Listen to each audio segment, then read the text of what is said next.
I think, when it comes to taxes, I think, honestly, they need to abolish property taxes and they need to abolish sales taxes nationwide. I mean, it needs to be actually declared illegal. And then what needs to happen is the states need to, increase income tax. They're already collecting income tax. They need to increase the income tax to compensate for it. That will get rid of all these use tax issues and all this stuff that goes on the internet. If you just tax people's income, then that'll replace all that lost revenue that's, going out of state or even out of the country, because it's not dependent on sales tax anymore. It's dependent on people's income. It just is. So the thing is, and why this is so fair, is because imagine, if you have a house, okay, you're the owner of the house, it's free and clear, um, but basically, let's say you go broke, lose your job. Well, the city, or your county can come take your property and sell it out from under you. So now you're not only broke because you're jobless, but you're homeless too. That's tyrannical. I mean, that is just absolute tyranny. It just is. And if you base it off income, you make it literally illegal for anybody to actually be able to come take your property. It actually is illegal for anybody, the government or anybody, to come take your property. The only time it's legal, and because this actually has ramifications beyond the government, it's also when it comes to loans. And yeah, it means you're not going to be able to generally get a loan on your home. But if you buy a home, you can get a loan to buy the home, and that's the only person that can come take it is your primary mortgage holder. But you can't really get secondary mortgages and stuff because the only thing they can do is place a lien on your house. They can't take it from you, though. They can't foreclose. The only people that can foreclose is the people that sold you the house or that financed the house. Those are the only people that can foreclose on you. But from there on out, you cannot get an equity loan or anything on your house unless the economic system adapts to where they're okay with putting a lien on it, because that's the only thing they can do is put a lien against your home, if you get a loan. But otherwise, they can't take it from you, so it's going to be less powerful collateral. But that's a good thing, because the last thing we want anyway is a bunch of homeless people running around out there that shouldn't otherwise be homeless. And one scenario I picture is, okay, let's say you're like a prepper and you want to go off the grid. Okay, you can go out and build a house somewhere, where you grow your own food, produce your own energy, produce your own heat, even catch and purify your own water and take care of your own waste. That can be done. However, that means you don't need any income to live. However, you still need to pay the property tax guy.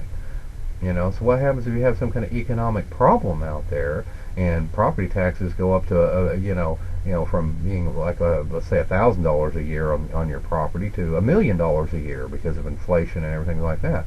Well, you're sitting there with no income, you can't afford it. And even if that disaster didn't happen that led to that inflation, you're still going to come up with $1,000 a year. Whereas otherwise you wouldn't need any income at all. You're completely self-sufficient, but you actually can't do that in this country because of property tax. So, property tax needs to go the way of the dinosaurs. That needs to actually be outlawed on a federal level, that nobody can come take your property. Nobody can except, again, the original mortgage holder. That's the only person that can. That's the only company that can, the outfit that can foreclose on you. But otherwise, the only thing anybody else can ever do is put a lien on your property. That's the only thing they can ever do. For money owed, but they can never take your asset from you. So what happens is, if if you die or something like that, then your property, instead of changing hands, well, there's a question of paying those foreclosure bills. That's the only time the government can actually resell your property, is if whoever stands to inherit your property does not want to pay the liens against it.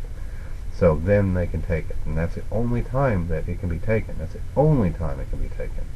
But otherwise, as long as you're alive and kicking, they can't take it from you. Even if you're the biggest hoarder in the world and your place is a rat trap, the government, your local government still can't take it from you. And I'm not a hoarder, by the way, but still, I think it's tyrannical for them to be able to do that. But what they can do is they can forcibly enter your property, after repeated notice. If you're a big hoarder, and there's lots of rats and everything else coming from your property, they can forcibly enter your property and clean it up and then put a lien on your property against that. They can, they could do that. So, so it still is a good idea not to be a hoarder, but they can't come take your property. So, because I still think that's just tyrannical in every scenario, because it's the only scenario that I kind of favor them being able to do that, because of the fact that, that can create a big public health hazard. But at the end of the day, I still say I don't want the government under any circumstances ever be able to take your property, or any creditors or anybody, even in bankruptcy or lawsuit or anything. You never have to worry about losing your property. You just have a big ass lien against it. So you may lose it when you die, but at least as long as you're alive, you won't lose it. So, I think that is less tyrannical. But see, the thing is by the state governments, collecting income tax off people, they just, they're already doing it. They just have to up the income tax rate. But there's no more sales tax. There's no more property tax. So at the end of the day, the government, the state governments lose a lot of money, to overseas and stuff because of all the sales tax revenue they're losing because people are buying it over the internet and stuff. Well, that solves the use tax issue. It does. That way you don't have to worry about trying to tax the internet. Fuck that. Just take the income as its source. But what I love about and what's so fair about taxing people on income is that, it's kind of ridiculous to have property taxes that pay for schools. Everybody should pay for schools. I don't care whether you own a house or not. You should still have to pay for schools. Now, you can argue that theoretically even people that rent a house are technically paying for schools because it's kind of built into the rent. The property tax is part of the rent.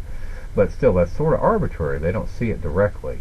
And I think it's so wrong, that property tax is raised in the name of schools. Well, honestly, screw that.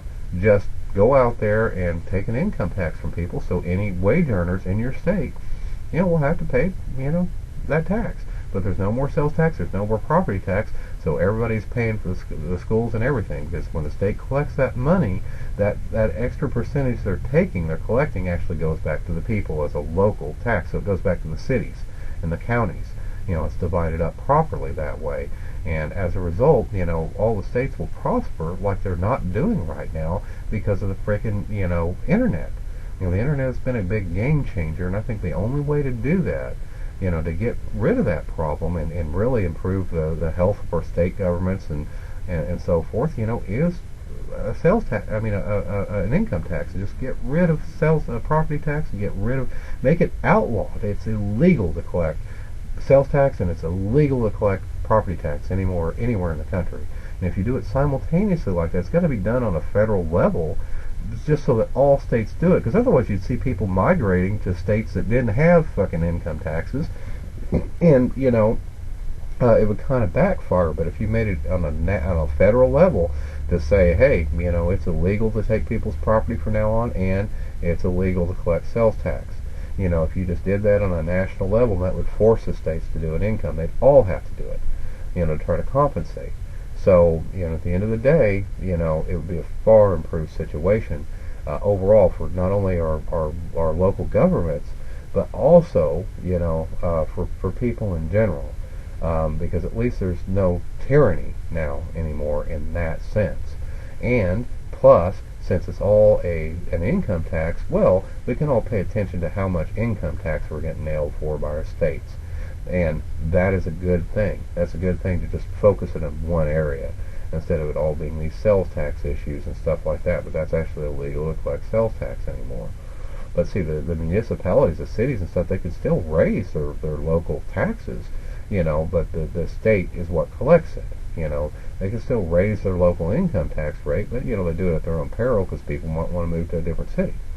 So, at the end of the day, there's kind of a check and balance there. But this would be so much more sensible and so much less communist, less tyrannical. I mean, ever since I first heard about that, when I first started becoming aware, when I was like, 5 or 6 years old, and people were explaining to me that, oh, yeah, you can own anything property. It's so great to be in America, you don't have all these freedoms like the communists over there in Russia do, but guess what? The government can come take your property from you. What? That sounds like communist to me. That doesn't sound like it's differentiating us very well from what we were railing against back in the 70s and 80s. Now, we're trying to offset ourselves and say we're better than the communists. Well, it didn't sound much like it. I mean, it sounded pretty tyrannical to me. So I just think, this needs to be gotten rid of. This just needs to fundamentally change, and we'll all be better off as a result of it. We'll live under a less tyrannical system, and our governments will be better financed. I mean, they'll actually be funded properly for a change. So we'll have better schools, we'll have better everything because of it, because we're all paying the share we should be paying. And so all this money going to China and everything, well, it's getting taxed now, whether you like it or not. Because there's no such thing as sales tax anymore. It's all done at the income level, where it belongs. So, again, this concept of the sales tax is just an outdated level. It does mean, that, there's no more sales tax, which is a good thing. But, we're all definitely going to be paying more taxes because of it. But that's okay, because we should be. We all need better schools, better infrastructure, better everything. It's just got to be done in proportion.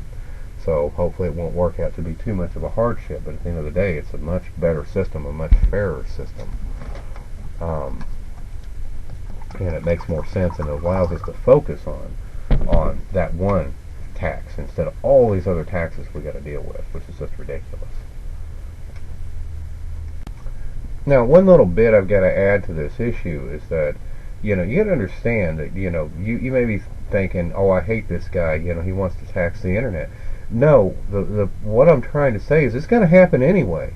The only difference is that if you do it the way I'm talking about doing it, at least we as a people, again, these are state and local taxes we're talking about, not federal. But we as a people can actually put the thumb screws on our local government to keep our damn taxes down. But as it is, there's so many damn taxes out there that this just consolidates it and brings it into a focus so we can actually see how much they're really nailing us for.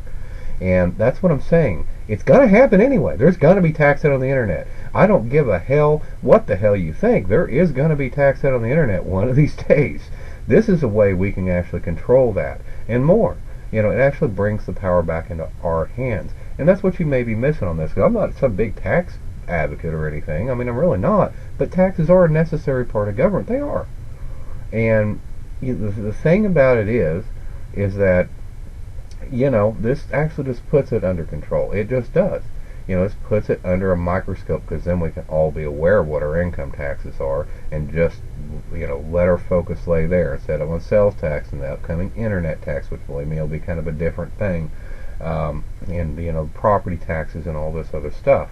And we got too many damn taxes. I'm saying we should consolidate it. An income tax makes sense, and it's a win-win scenario. It's a win for us. It's a win for our governments. Especially our local governments, which are trying to, better our community and better our schools and everything else. It just makes sense to do it. So, and it's a way better alternative to what's coming. Because, once you have a separate internet tax, well, then they can start piling all kinds of other percentages on it for other things, and other people can start getting involved. This just prevents that from happening to begin with, so there'll never be an internet tax. But the fact of the matter is that the governments will not lose as much money. So even if we had a sales tax, it would actually be lower than it is now, our local sales taxes, because they're losing so damn much money to the internet and everything. It actually tends to buoy it down. They really are. This covers mail order and everything. That's what I'm saying. It really is a good solution. But in effect, I don't think we're going to be paying a lot more taxes than we are right now. That's where you may be misled. On the other hand, if we were to do so, we'd certainly have a much stronger, local government in terms of what they can do for us. Better roads, better everything.